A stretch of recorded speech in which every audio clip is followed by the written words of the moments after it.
அதிரசம் எப்படி பண்ணலான்னு பார்க்கலாம். இந்த டம்ளரால் 1 டம்ளர் பச்சரிசி மாவரிசி எடுத்திருக்கேன். இதை வந்து நல்லா வாஷ் பண்ணிவிட்டு தண்ணி ஊற்றி 2 மணி நேரம் ஊற வச்சிடலாம். அரிசியை களைஞ்சிட்டு தண்ணி ஊற்றி வச்சுருக்கேன். 2 மணி நேரம் ஊறட்டும். மூடி போட்டு மூடி வச்சிடலாம். ஊறினதுக்கப்புறம் பார்க்கலாம். அரிசி 2 மணி நேரமாக ஊற வச்சாச்சு. அந்த தண்ணியெல்லாம் வடிச்சிட்டேன். இதில் காய வச்சுருக்கேன் வேஷ்டியில். இது காயட்டும், காஞ்சதுக்கப்புறம் பார்க்கலாம். அரிசி காஞ்சாச்சு. இந்த மாதிரி இருக்கணும். இதுதான் சரியான பதம். இப்போ இதை மிக்ஸி ஜாரில் போட்டுக்கலாம். இதை பவுடர் பண்ணின்னு வந்துடலாம். அரைச்சின்னு வந்தாச்சு. இந்த மாவை சல்லடையில் போட்டு சலிக்கலாம்.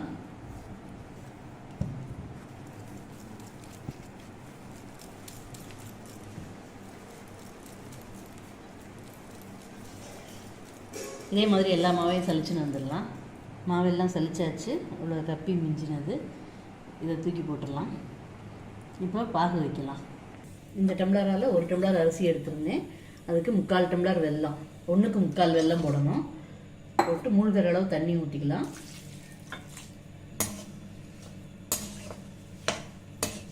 வெல்லம் வந்து இதுக்கு பாகு பதம் வந்து கரெக்டாக இருக்கணும். அப்போ தான் அதிரசம் கரெக்டாக வரும். அது தக்காளி பதம். இந்த வெள்ளத்தில் அழுக்கெல்லாம் கிடையாது. அதனால் நான் அப்படியே போட்டிருக்கேன். உங்கள் இதில் குப்பை அதெல்லாம் மண்ணெல்லாம் இருந்ததுன்னா வடிகட்டிக்கங்க. நல்லா கரைஞ்ச உடனே அதை வடிகட்டிட்டு அந்த தண்ணியை விட்டுக்கங்க.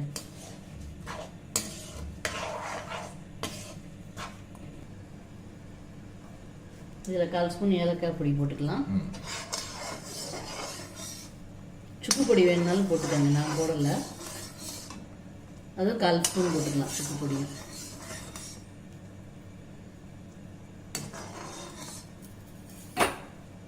இது மாதிரி இது பண்ணும்போது விட்டு பார்க்கணும். இன்னும் வரல பதம். கரைஞ்சிருது பாருங்க, கரையக்கூடாது.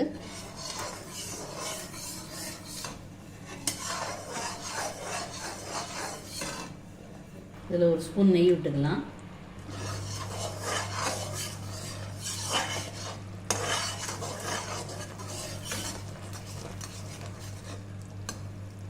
இப்போ விட்டு பார்க்கலாம். இன்னும் கொஞ்சம் நேரம் இருக்கணும். இப்போ எடுத்து விட்டு பார்க்கலாம். இது வந்து அது உருட்டை வரணும். அதுதான் சரியான பதம். இது வருது பாருங்கள். இந்த மாதிரி கண்ணாடி மாதிரி இருக்கணும்.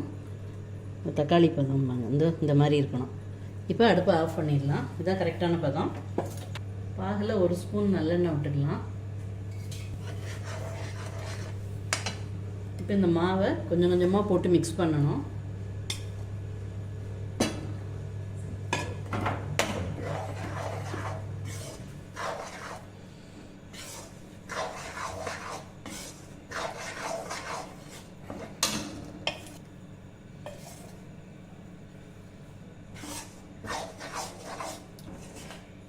இந்த மாவை போட்டு மிக்ஸ் பண்ணால் எவ்வளோ வேணும்னு தெரியும். பதம் வந்துடுச்சுன்னா அப்புறம் மாவை ஸ்டாப் பண்ணிக்கலாம்.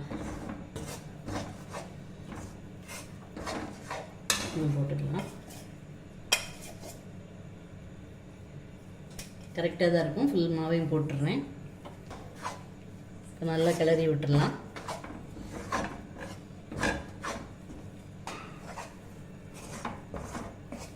அது 1க்கு 3/4 போட்டிங்கன்னா கரெக்டாக இருக்கும். 1 டம்ளர் அரிசிக்கு 3/4 டம்ளர் வெல்லம். பாகு வந்து இந்த பதம்.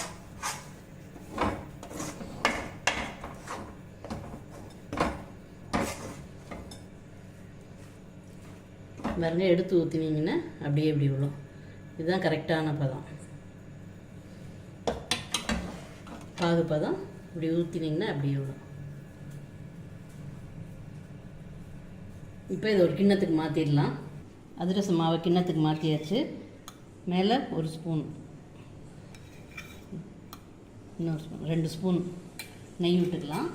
நெய் விட்டு நெய்யை நல்லா ஸ்ப்ரெட் பண்ணி விட்டுடலாம். அப்படியே ஒரு மூடி போட்டு மூடி வச்சிடலாம். ஓவர் நைட் இருக்கட்டும். நாளைக்கு தான் இது பண்ணணும். நைட் ஃபுல்லாக அது ஊறிட்டு இருக்கட்டும். 2-3 நாள் நீங்கள் வெளியில் கூட வச்சுட்டு கூட பண்ணலாம். கெட்டு போகாது. 1 வாரம் வரைக்கும் கூட வெளியில் வைக்கலாம். ஆனால் 1 நாள் வெளியில் ஊற வச்சுட்டு அடுத்த நாள் பண்ணிங்கன்னா நல்லா வரும் அதிரசம். இப்போ ஒரு மூடி போட்டு மூடி வச்சிடலாம். நாளைக்கு பார்க்கலாம். நேற்று அதிரசத்துக்கு பாகு செலுத்தி வச்சிட்டோம். மாவு பாருங்கள், இந்த பதத்தில் இருக்கணும். இப்போ நம்ம அதிரசம் தட்ட ஆரம்பிச்சிடலாம். வானொலியில் எண்ணெய் வச்சுருக்கேன், அது காயட்டும். இப்போ அதிரசம் தட்டிக்கலாம். மாவு வந்து இந்த பதத்துக்கு இருக்கணும். இப்போ கொஞ்சம் எண்ணெய் தடவிக்கலாம். ஷீட்னாலும் சரி, வாழை இல்லைனாலும் சரி, எதுலனாலும் தட்டிக்கலாம். இப்போ இதை வச்சுட்டு ப்ரெஸ் பண்ணி விட்டுக்கலாம். உள்ளங்கையால் ப்ரெஸ் பண்ணோம்னா ஈவனாக வரும். ரொம்ப கெட்டியாகவும் இருக்கக்கூடாது, ரொம்ப தின்னாகவும் இருக்கக்கூடாது. இந்த மாதிரி தட்டிக்கலாம். இந்த மாதிரி இருக்கணும். இப்போ எண்ணெய் காயட்டும். இப்போ எண்ணெய் காஞ்சாச்சு. இப்போ இந்த அதிரசத்தை எடுத்துடலாம். எடுத்துட்டு இப்படி போட்டுடலாம். அதுவே நல்லா மேலே எழும்பி வரும்.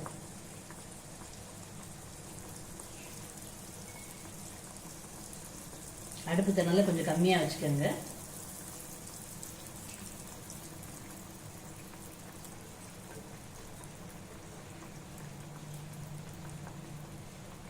கொஞ்சம் மேலே எண்ணெய் அப்படி விட்டுக்கங்க. கொஞ்சம் இன்னும் நல்லா புசு புசுன்னு வரும். இப்போ திருப்பி போட்டுக்கலாம். அந்த பால் பக்குவம்லாம் கரெக்டாக இருந்ததுன்னா அதிரசம் பண்ணுறது ரொம்ப ஈஸி. பபுள்ஸ் எல்லாம் அடங்கியாச்சு. அந்த பபுள்ஸ்லாம் நிறையா இருக்கும். பபுள்ஸ் அடங்கியாச்சு. இப்போ எடுத்துடலாம். அதிரசத்தை எடுத்து இப்படி போட்டு மேஷர் இருக்குது, இதை வச்சு நான் ப்ரெஸ் பண்ணி விட்டுறேன். எக்ஸஸ் ஆயிலை வந்து எடுத்துரும்.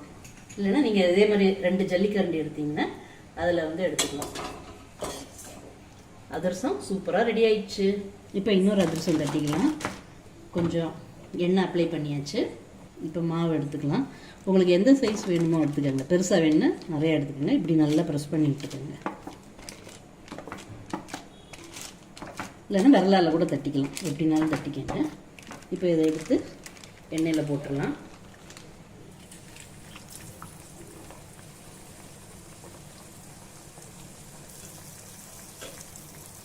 நல்லா அது உப்பிட்டு வரும். இப்போ எண்ணெய் கொஞ்சம் இது பண்ணி விட்டிங்கன்னா நல்லா இதாகிடும். இப்போ திருப்பி போட்டுக்கலாம். ரொம்ப நேரம் வச்சிங்கன்னா கிறிஸ்பாக ஆகிடும். இதுனா சாஃப்டாக இருக்கும். இப்போ திருப்பி போட்டுக்கலாம்.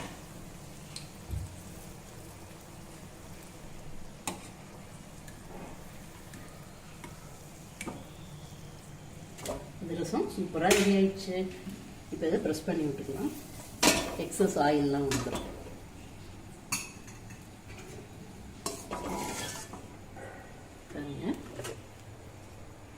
அதிரசம் சூப்பராக ரெடி ஆயிடுச்சு. இன்னைக்கு நம்ம பூண்டு போட்டு ஓமப்பொடி எப்படி பண்ணலான்னு பார்க்கலாம்.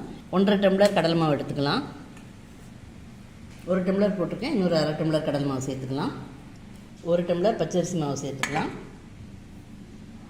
8 பல்லு பூண்டை மிக்சியில் நல்லா நைஸாக அரைச்சின்னு வந்துடலாம். பூண்டை விழுது அரைச்சாச்சு, அதையும் சேர்த்துக்கலாம். உங்களுக்கு பூண்டு வேண்டான்னா ஸ்கிப் பண்ணிவிடுங்க. பூண்டு சேர்த்தா சூப்பராக இருக்கும் டேஸ்ட். இதில் 1 ஸ்பூன் மஞ்சள்தூள் சேர்த்துக்கலாம். தேவையான அளவு உப்பு போட்டுக்கலாம். 1 ஸ்பூன் வெண்ணெய் போட்டுக்கலாம். எல்லாத்தையும் மிக்ஸ் பண்ணிவிட்டு தண்ணி ஊற்றி சப்பாத்தி மாவு பதத்துக்கு பிசைஞ்சுக்கலாம்.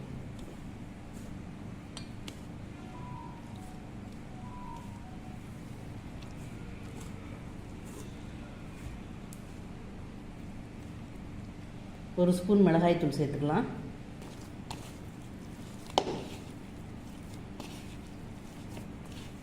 அச்சில் போட்டு புளியிற பதத்துக்கு பிசைஞ்சுக்கலாம்.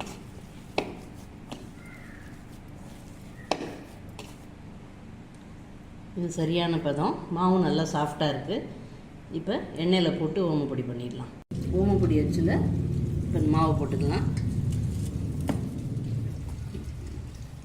மாவு இந்த மாதிரி இது பண்ணிக்கோங்க. அழுத்தக்கூடாது. இப்படி போட்டு மேலே வச்சு புழியணும்.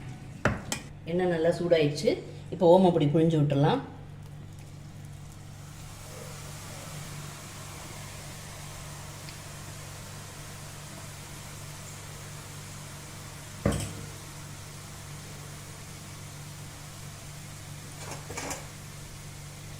அது சீக்கிரமே வெந்துடும். உங்களுக்கு குயிக்காக பண்ணிக்கலாம். அது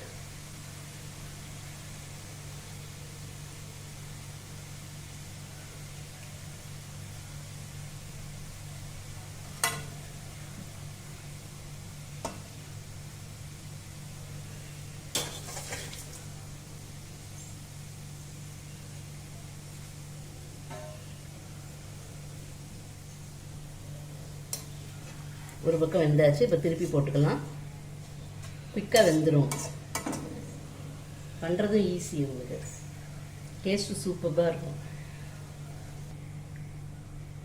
ஓமப்படி சூப்பராக ரெடி ஆயிடுச்சு. இன்றைக்கி நம்ம ரிப்பன் பக்கோடா எப்படி பண்ணலான்னு பார்க்கலாம். ஒரு டம்ளர் அரிசி மாவு எடுத்திருக்கேன். கடையில் வாங்கின அரிசி மாவு கூட யூஸ் பண்ணிக்கலாம். ஒரு டம்ளர் அரிசி மாவுக்கு அரை டம்ளர் கடலை மாவு எடுத்துக்கலாம். உங்களுக்கு காரத்துக்கு ஏற்ற மாதிரி 3/4 ஸ்பூன் சில்லி பவுட்ரு போட்டிருக்கேன்.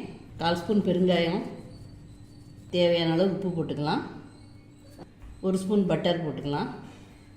இப்போ நல்லா மிக்ஸ் பண்ணிக்கலாம். பட்டர் வந்து ஃப்ரீசர்லேருந்து வெளியில் வச்சுருங்க. ரூம் டெம்பரேச்சருக்கு கொண்டு வந்ததுக்கப்புறம் போட்டிங்கன்னா ஈஸியாக இருக்கும் இப்போ செய்கிறதுக்கு. பட்டர் இல்லைன்னா நீங்கள் வந்து காய்ச்சின எண்ணெய் கூட விட்டுக்கலாம். நல்லா கிறிஸ்பாக வரும். தண்ணி கொஞ்சம் கொஞ்சமாக விட்டு சப்பாத்தி மாவு பதத்துக்கு கொண்டு வந்துடலாம்.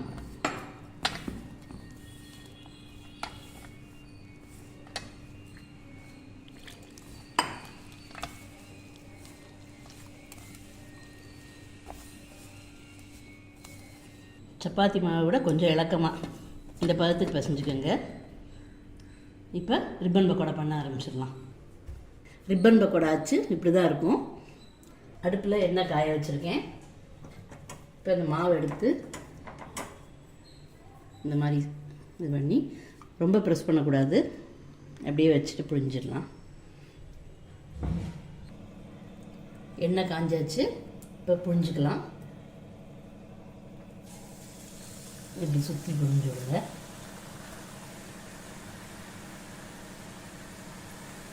அது கொஞ்சம் வெந்ததுக்கப்புறம் திருப்பி போடலாம். உடனே திருப்பினீங்கன்னா மாவு ஒட்டிக்கும். அடுப்பை ரொம்ப பெருசாக வைக்காதீங்க, மீடியம் ஃப்ளேமில் வைங்க. இப்போ திருப்பி போட்டுக்கலாம்.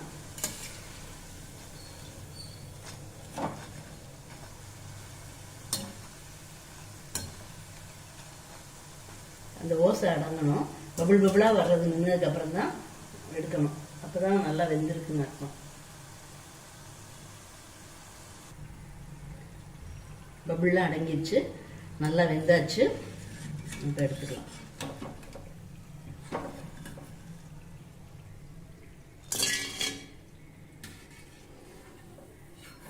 ரிப்பன் பக்கோடா சூப்பராக ரெடி ஆயிடுச்சு. இன்றைக்கி நம்ம ரிங்கு முறுக்கு எப்படி பண்ணலான்னு பார்க்கலாம். 1 டம்ளர் பச்சரிசி மாவு எடுத்திருக்கேன். இது வந்து பதப்படுத்திய மாவுனாலும் சரி, வாங்கி மிஷினில் கொடுத்து அரைச்சாலும் சரி, எந்த மாவுனாலும் எடுத்துக்கலாம். 1 டம்ளர் மாவுக்கு 1 டம்ளர் தண்ணி விட்டுக்கலாம். ஈக்குவலாக எவ்வளோ மாவு இருக்கோ அதுக்கு ஈக்குவலாக தண்ணி விட்டுக்கோங்க. அதில் 1/4 ஸ்பூன் மஞ்சள் தூள் போட்டுக்கலாம். 1 ஸ்பூன் மிளகாய் தூள் போட்டுக்கலாம். கொஞ்சம் பெருங்காயம் போட்டுக்கலாம். மாவுக்கு தேவையான அளவு உப்பு போட்டுக்கலாம். 1 ஸ்பூன் வெண்ணெய் போட்டுக்கலாம். 1 ஸ்பூன் வறுத்து பவுட்ரு பண்ண உளுத்த மாவு போட்டுக்கலாம். இது 1 டம்ளர் அரிசி மாவு போட்டுடலாம்.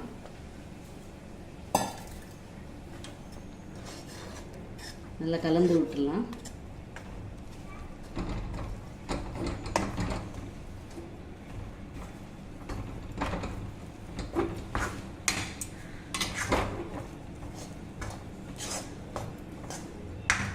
இதுலேயே நல்லா வெந்துடும் மாவு.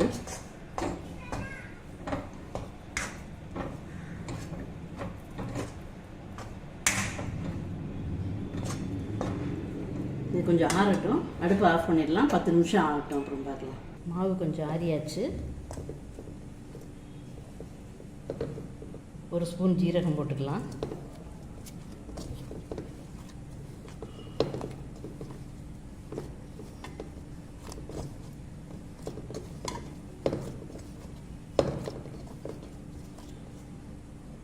மாவில் கொஞ்சம் எடுத்துக்கலாம். மாவு மூடி வச்சிடலாம், காயக்கூடாது. இதை வந்து நல்லா இந்த மாதிரி ரோல் பண்ணிக்கலாம். நல்லா மெல்லிசாக, எவ்வளோ மெல்லிசாக முடியுமோ அந்த அளவுக்கு ரோல் பண்ணிக்கோங்க. எல்லா இடமும் ஈவனாக வர்ற மாதிரி ரோல் பண்ணியாச்சு. இப்போ இந்த மாவை இப்படி ஒரு சுற்றிக்கலாம். அவ்வளோதான். இதே மாதிரி ஒவ்வொன்றையும் பண்ணிக்கலாம்.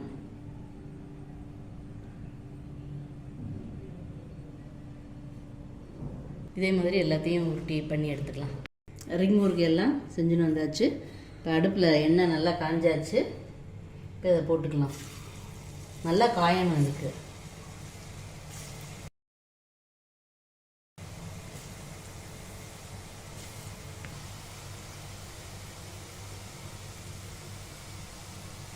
இப்போ கொஞ்சம் உடனே திருப்பி போடக்கூடாது, கொஞ்சம் நேரம் அப்படியே விட்டுடலாம். இப்போ திருப்பி போட்டுக்கலாம். இப்போ அடுப்பை மீடியம் ஃப்ளேமில் வைங்க.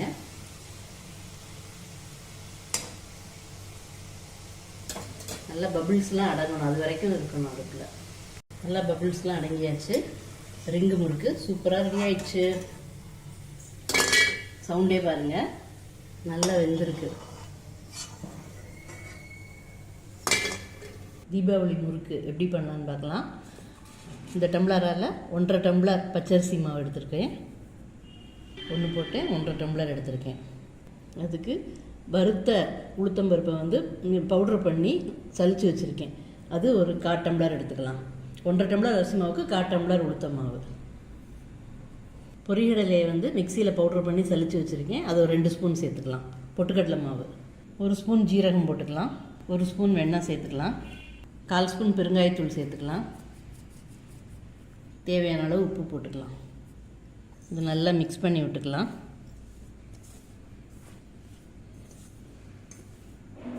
வெண்ணெய் இருந்தால் போட்டுக்கோங்க, அப்படி இல்லைன்னா எண்ணெய் கொதிக்கிற எண்ணெயை வந்து விட்டுக்கலாம். நல்ல சூடான எண்ணெயை விட்டோம்னா சாஃப்டாக இருக்கும்.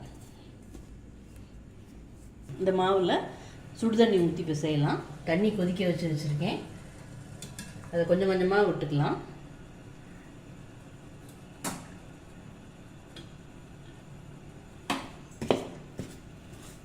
1.5 டம்ளர் மாவுக்கு 1.25 டம்ளர் கிட்டக்க தண்ணி தேவைப்படும். கொஞ்சம் கொஞ்சமாக ஊற்றினீங்கன்னா உங்களுக்கு பக்குவம் தெரியும் கரெக்டாக.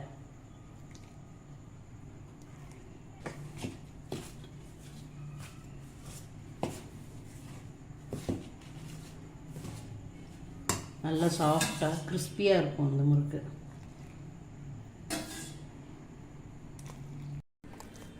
இப்போ சூடு ஆறியாச்சு. நல்லா சேர்த்து பிசைஞ்சுக்கலாம். 1.5க்கு 1.25 டம்ளர் தண்ணி கரெக்டாக இருந்தது. இப்போ மாவு ரெடி ஆயாச்சு. இப்போ வந்து தேங்குழல் அச்சில் போட்டு புழிஞ்சு எடுத்துக்கலாம். முறுக்கு அச்சு எடுத்திருக்கேன். இப்போ இந்த மாவில் வந்து கொஞ்சம் எடுத்துக்கலாம். கோன் ஷேப்புக்கு இது பண்ணிட்டு ப்ரெஸ் பண்ணக்கூடாது, லைட்டாக ப்ரெஸ் பண்ணிக்கோங்க, ரொம்ப அழுத்தக்கூடாது. எண்ணெய் காஞ்சாச்சு. இப்போ முறுக்கு சுட்டுடலாம். இப்படி புழிஞ்சு விட்டுடலாம்.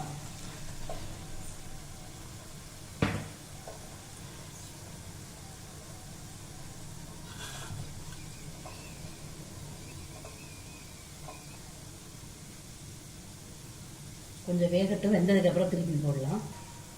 இப்போ முறுக்க திருப்பி போடலாம்.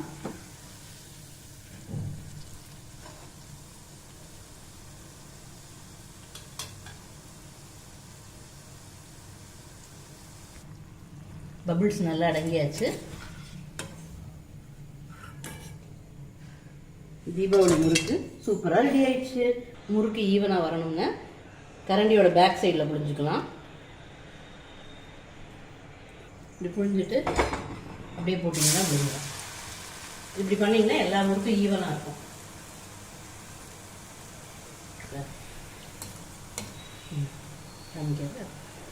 இப்போ வெந்துருச்சு. திருப்பி போட்டுக்கலாம். இதில் ஒரே ஷேப் கிடைக்கும்.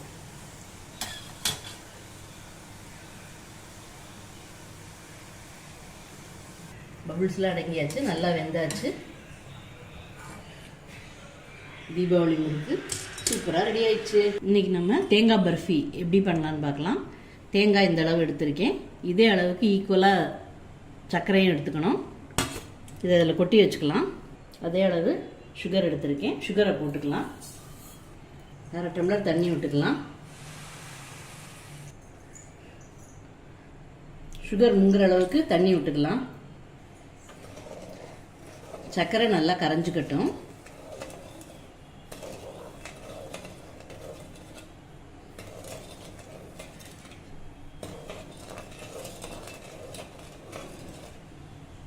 தேங்காயும் சுகரும் ஈக்குவலாக போட்டால் கரெக்டாக இருக்கும்.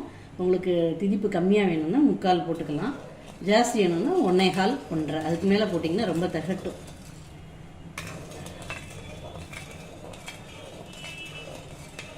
பாகுபதம்லாம் தேவையில்லை. சர்க்கரை நல்லா கரையட்டும்.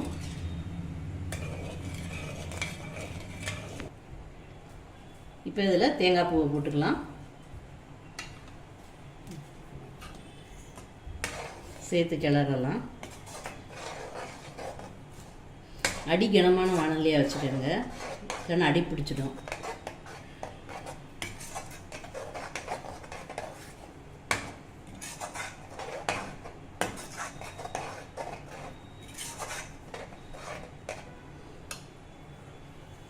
தட்டில் 1 ஸ்பூன் நெய் விட்டுக்கலாம். ஃபுல்லாக நல்லா ஸ்ப்ரெட் பண்ணி விட்டுடலாம்.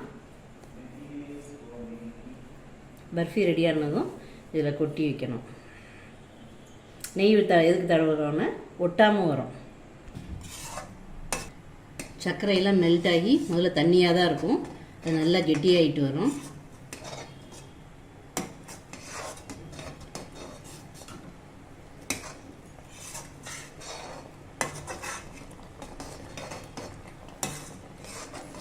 நல்லா கொதிச்சு கெட்டியாகட்டும்.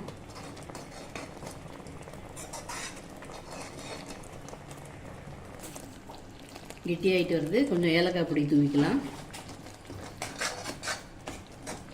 இன்னும் கொஞ்சம் நேரம் இருக்கட்டும்.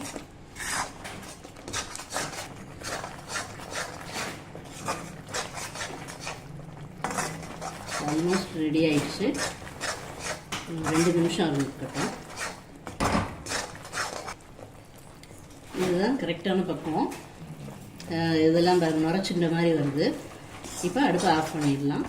இப்போ இப்படி எடுத்தால் தான் சாஃப்டாக இருக்கும். இன்னும் நீங்கள் விட்டிங்கன்னா முருகல் ஆகிடும். இப்போ அடுப்பை ஆஃப் பண்ணிவிட்டு இந்த தட்டில் கொட்டிடலாம். நெய் தடவின தட்டில் கொட்டி விட்டுடலாம்.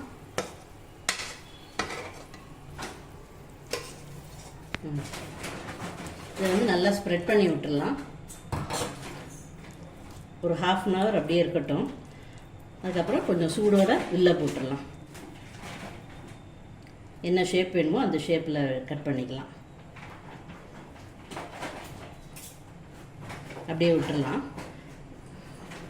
1/2 hour ஆகட்டும், அப்புறம் பார்க்கலாம். இப்போ இதை கட் பண்ணிக்கலாம். கொஞ்சம் சூடோடு போட்டால் தான் வில்ல போட வரும்.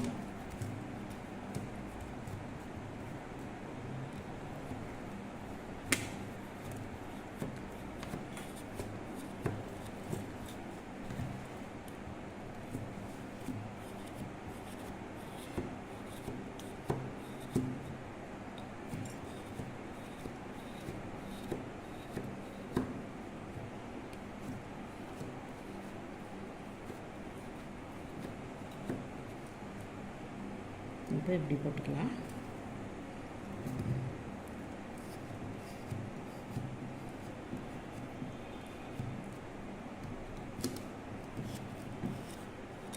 நான் இன்னைக்கு ஸ்கொயர் ஷேப்பில் தான் போடுறேன். எந்த ஷேப்பில் வேணாலும் போட்டுக்கலாம்.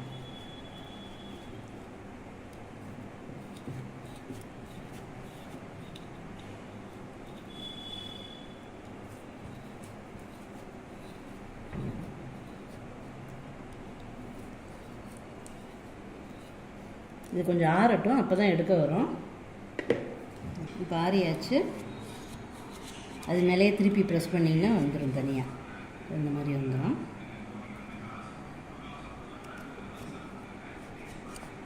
லாஸ்ட்லேருந்து எடுத்திங்கன்னா ஈஸியாக இருக்கும். இப்படி இது வந்து இப்படி பண்ணிங்கனாலே வந்துடும். அப்படியே எல்லாத்தையும் எடுத்து வச்சிடலாம். தேங்காய் பர்ஃபிலாம் கட் பண்ணி பீசஸ் போட்டுன்னு வந்தாச்சு. தேங்காய் பர்ஃபி சூப்பராக ரெடி ஆயிடுச்சு. தீபாவளி ஸ்வீட்டு காஜு கத்திலி எப்படி பண்ணலான்னு பார்க்கலாம். 1 டம்ளர் முந்திரி பருப்பு எடுத்திருக்கேன். இதை மிக்ஸி ஜார்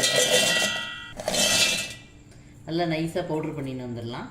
முந்திரியை பவுட்ரு பண்ணியாச்சு. இப்போ எப்படி பண்ணலான்னு பார்க்கலாம். முந்திரி இந்த டம்ளரால் 1 டம்ளர் எடுத்துருந்தேன். அதே மாதிரி அதே அளவு ஈக்குவலாக சுகர் எடுத்துட்டுருக்கேன். இப்போ வானலியில் சுகர் போட்டுக்கலாம். போட்டு அது மூழ்கிற அளவு தண்ணி விட்டுக்கலாம்.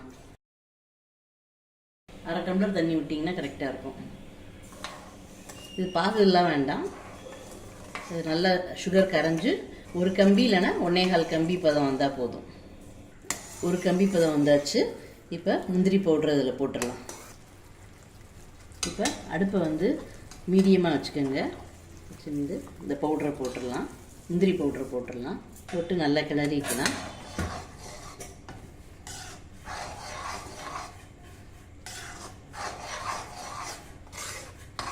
கட்டி இல்லாமல் நல்லா கிளறினீங்கன்னா கட்டி இல்லாமல் வந்துடும்.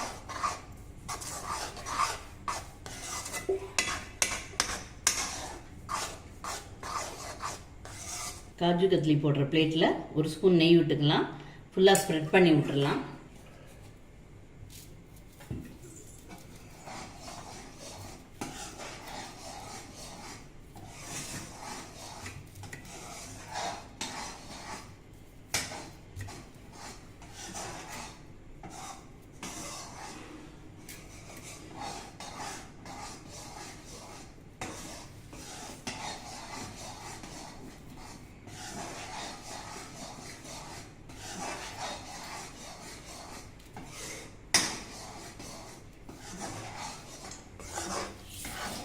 கெட்டியாகிட்டு வருது. அடுப்பு சிம்லேயே இருக்கட்டும். மீடியம் ஃப்ளேமில் வைங்க. ரொம்ப ஹை ஃப்ளேமில் வச்சிங்கன்னா தீஞ்சு போயிடும். இன்னும் கொஞ்சம் நேரம் இருக்கணும். காஜு கத்லி ரெடி ஆயிடுச்சு. பதம் அதுதான். இப்படி எடுத்து ஊற்றினீங்கன்னா இப்படி வரணும். இதுதான் கரெக்டான பதம். இப்போ அடுப்பு ஆஃப் பண்ணியாச்சு. நெய் தடவின தட்டில் வந்து இதை கொட்டிக்கலாம். இப்போ தட்டில் கொட்டிக்கலாம்.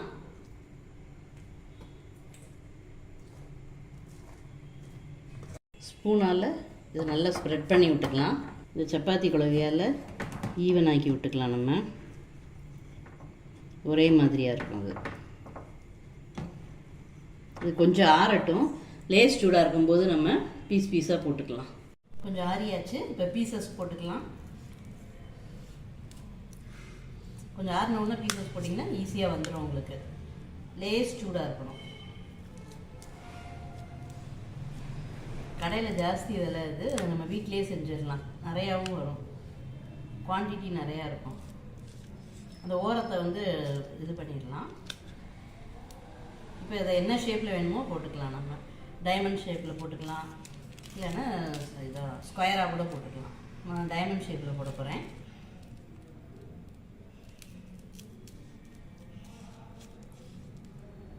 செய்யறது ரொம்ப ஈஸி தான், கஷ்டமே கிடையாது.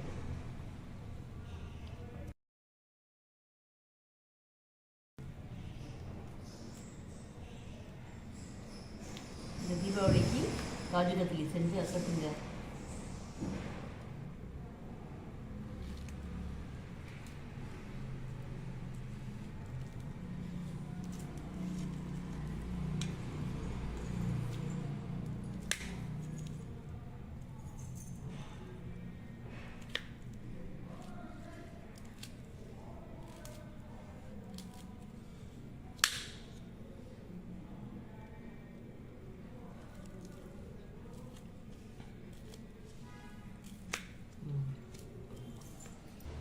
இப்படி எடுத்திங்கன்னா டைமண்ட் ஷேப்பில் கிடைக்கும்.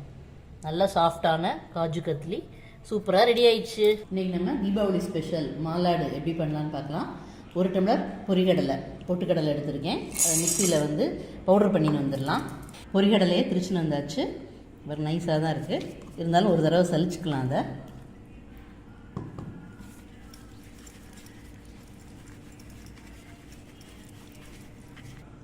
பொட்டுக்கடலை மாவை நல்லா சலிச்சாச்சு. 1 டம்ளர் பொட்டுக்கடலைக்கு 1 டம்ளர் சர்க்கரை எடுத்துக்கலாம். சர்க்கரையோட 2 ஏலக்காய் போட்டு பவுடர் பண்ணி வந்துடலாம். சுகரை பவுடர் பண்ணி வந்தாச்சு. இதையும் சலிச்சிடலாம்.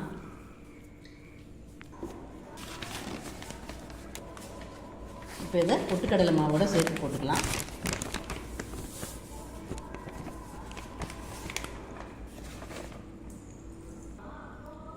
பொட்டுக்கடலை மாவையும் சர்க்கரையும் மிக்ஸ் பண்ணிக்கலாம். வாணலியில் 2 கரண்டி நெய் விட்டுக்கலாம். நெய்யிலேயே தான் பிடிக்கணும். அதில் கட் பண்ணி வச்சுருக்கிற முந்திரியை போட்டுக்கலாம். நல்லா சூட்டோடு பிடிச்சா தான் உருண்டை நல்லா பிடிக்க வரும்.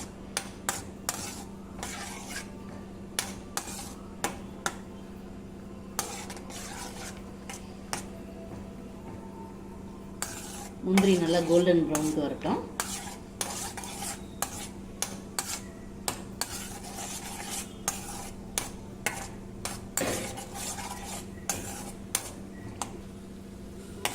முந்திரி கோல்டன் ப்ரௌனில் ஆயிடுச்சு. இப்போ அடுப்பு ஆஃப் பண்ணிடலாம்.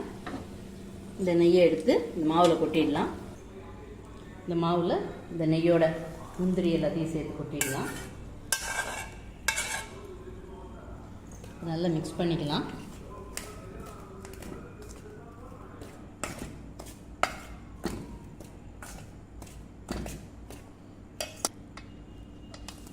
நல்லா சூட்டோடு பிடிச்சிடலாம். நல்லா மிக்ஸ் பண்ணி வச்சுட்டு எந்த சைஸுக்கு வேணுமோ, பெருசாக வேணும்னா இந்த மாதிரி பிடிங்க.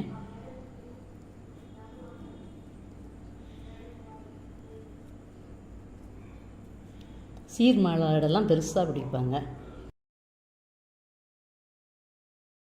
இந்த மாதிரி இன்னொன்று பிடிச்சிக்கலாம். உங்களுக்கு பெருசாக வேணும்னா இந்த மாதிரி ஃபுல்லாக கை ஃபுல்லாக எடுத்துக்கோங்க. நல்லா சூட்டோடு பிடிச்சா தான் நல்லா பிடிக்க வரும். இல்லை உதிர்ந்து போயிடும். இதுனா எவ்வளோ நேரம் ஆனாலும் உதிராது உங்களுக்கு. 1 மாதம் ஆனாலும் கெட்டு போகாது உங்களுக்கு மாலாடு.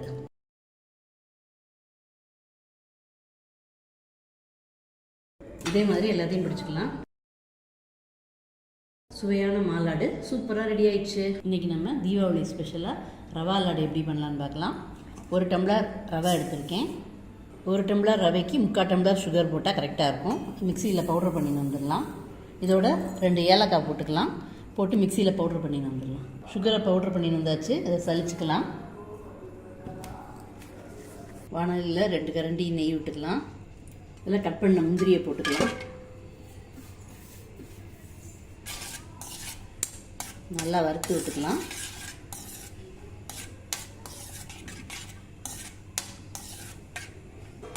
நல்லா கோல்டன் ப்ரௌன் கலர் வரட்டும். முந்திரி வறுந்தாச்சு. அதில் ரவையை போட்டுக்கலாம். ரவையை போட்டு வாசனை வர வறுத்தா போதும், சிவக்கக்கூடாது.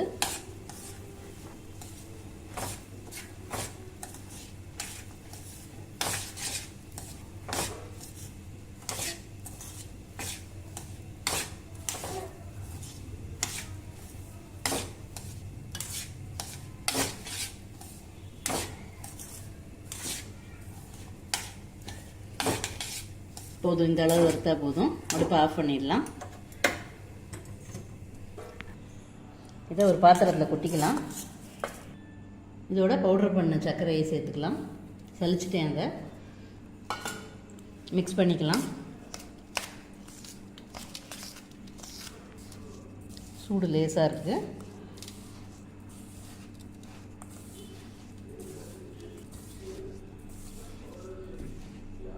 இந்த சூட்லேயே பிடிச்சிடலாம். இதில் கொஞ்சம் வேணுன்னா பால் கூட விட்டு பிடிச்சிக்கலாம். நல்லா டைட்டாக பிடிச்சி விட்டிங்கன்னா கரெக்டாக இருக்கும். கொஞ்சம் சூட்டோடு பிடிச்சா தான் உருண்டை பிடிக்க வரும். அப்படி உங்களுக்கு பத்தலைன்னா கொஞ்சம் நெய் விட்டுக்கலாம். சூடான நெய் விட்டு பிடிச்சிக்கலாம். இல்லைன்னா பால் கூட லைட்டாக தெளிச்சிக்கலாம். பால் தெளித்து பிடிச்சிக்கலாம். நல்லா அழுத்தி பிடிக்கணும். இப்படியே எல்லாத்தையும் பிடிச்சின்னு வந்துடலாம். இப்போ நம்ம ரவா லாடெல்லாம் எல்லாத்தையும் பிடிச்சாச்சு. தீபாவளி ஸ்பெஷல் ரவா லாடு சூப்பராக ரெடி ஆயிடுச்சு. இன்றைக்கி நம்ம தட்டை எப்படி பண்ணலான்னு பார்க்கலாம். 1 டம்ளர் பச்சரிசி மாவு எடுத்திருக்கேன். நீங்கள் மிஷினில் கூட திரிச்சிக்கலாம். கடையில் பேக்கெட் கூட வாங்கிக்கலாம். இதை வந்து வறுத்துன்னு வந்துடலாம். செவக்க வறுக்கக்கூடாது. மீடியம் ஃப்ளேமில் வச்சுக்கோங்க. நல்லா சூடு வந்தால் போதும்.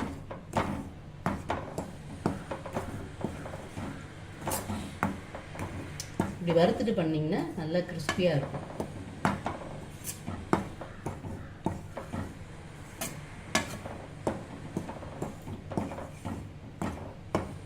அந்த மாவு வச்சு கோலம் போட்டால் நல்லா கோலம் போட வரணும். அந்த பதத்துக்கு வறுத்தா போதும்.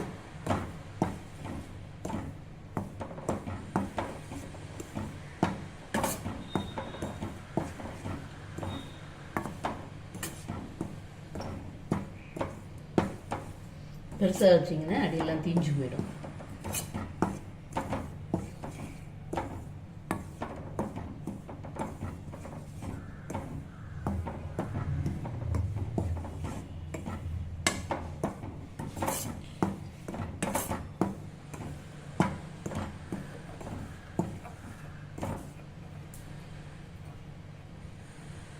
மாவு எடுத்து போட்டிங்கன்னா இந்த மாதிரி வரணும், கோலம் போட வருது பாருங்க.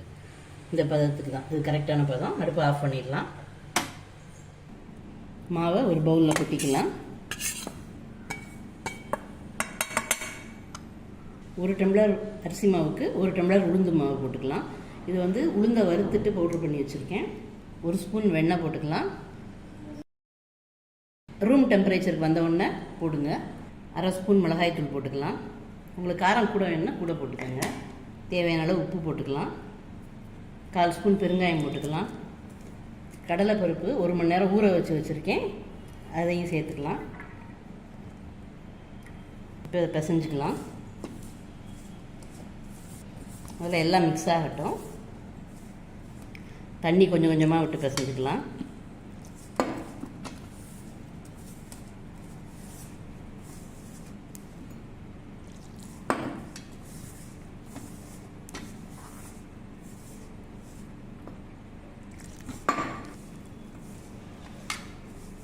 ஒரு டம்ளர் மாவுக்கு கிட்டத்தட்ட ஈக்குவலாக தண்ணி தேவைப்படும்.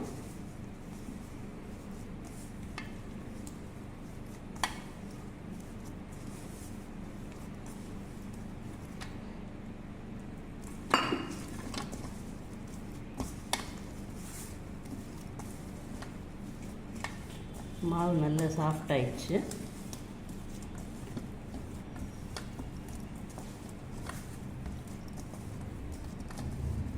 இது கரெக்டான பதம்.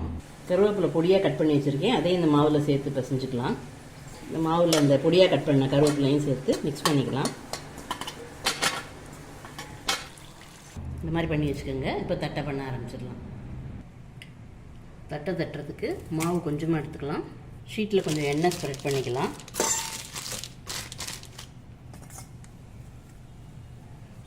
மாவு எந்த சைஸ் வேணுமோ அப்படி எடுத்துக்கோங்க. சின்ன உருண்டையாக உருட்டிக்கோங்க, அப்படி வச்சுக்கோங்க. அப்படி வச்சுட்டு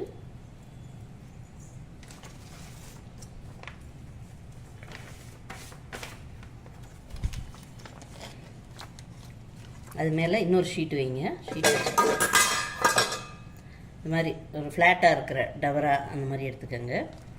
நல்லா ப்ரெஸ் பண்ணி விட்டுருங்க.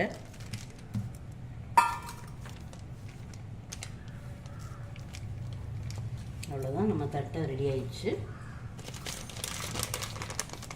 இந்த அளவுக்கு இருந்தால் போதும் திக்னஸ்ஸு. இப்போ எண்ணெயில் பொரித்து எடுத்துடலாம். சட்டியில் எண்ணெய் ஊற்றிக்கலாம். காயட்டும். எண்ணெய் காஞ்சாச்சு. இப்போ தட்டி வச்சுருக்கிற தட்டையை எடுத்துக்கலாம். எடுத்து அதில் போட்டுடலாம். இன்னொன்னே எடுத்து போட்டுடலாம். இதே மாதிரி எல்லா தட்டையும் தட்டி வச்சுக்கலாம்.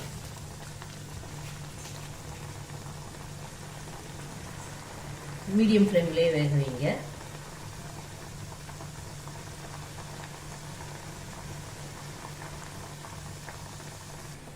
பபுள்ஸ்லாம் நல்லா அடங்கியாச்சு. தட்டை நல்லா வெந்தாச்சு. கிறிஸ்பியான சூப்பரான தட்டை ரெடி ஆயிடுச்சு. உங்களுக்கு இந்த வீடியோ பிடிச்சிருந்தா லைக் பண்ணுங்கள், ஷேர் பண்ணுங்கள், சப்ஸ்கிரைப் பண்ணுங்கள். பக்கத்தில் இருக்கிற பெல் ஐக்கானை கிளிக் பண்ணிங்கன்னா நான் போடுற வீடியோஸ்லாம் நோட்டிஃபிகேஷனாக வரும். தேங்க்யூ.